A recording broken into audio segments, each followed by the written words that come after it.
ಸಭೆಗೂ ಮುನ್ನವೇ ಸಿಜೆಪಿಯಿಂದ ಷರತ್ತು, ಧರ್ಮೇಂದ್ರ ಪ್ರಧಾನ್ ರಾಜೀನಾಮೆ ಕೊಡಬೇಕು, ರಿಸೈನ್ ಮಾಡದಿದ್ರೆ ಚರ್ಚೆಗೆ ಬರಲ್ಲವೆಂದ ಕಾಕ್ರೋಚ್. ಸಚಿವ ಸ್ಥಾನದಿಂದ ಧರ್ಮೇಂದ್ರರನ್ನ ಕಿತ್ತು ಬಿಸಾಕಿ ಪ್ರಧಾನ ವಿದ್ಯಾರ್ಥಿಗಳ ನಾಶದ ಪ್ರತೀಕ, ಮೋದಿ ಕ್ಷಮೆ ಕೇಳುವಂತೆ ರಾಹುಲ್ ಗಾಂಧಿ ಆಗ್ರಹ.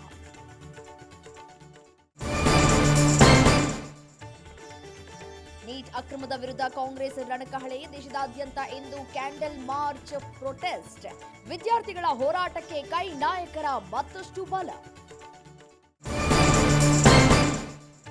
ಕ್ಲೈಮ್ಯಾಕ್ಸ್ ಹಂತಕ್ಕೆ ಬಂತು ಸಂಪುಟ ವಿಸ್ತರಣೆ, ಮೊದಲ ಬಾರಿ ಗೆದ್ದವರಿಗೆ ಮಿನಿಸ್ಟರ್ ಆಗೋ ಲಕ್, ಹಿರಿಯರಲ್ಲಿ ಯಾರಿಗೆ ಚಾನ್ಸ್ ಎಂಬುದೇ ಸಸ್ಪೆನ್ಸ್.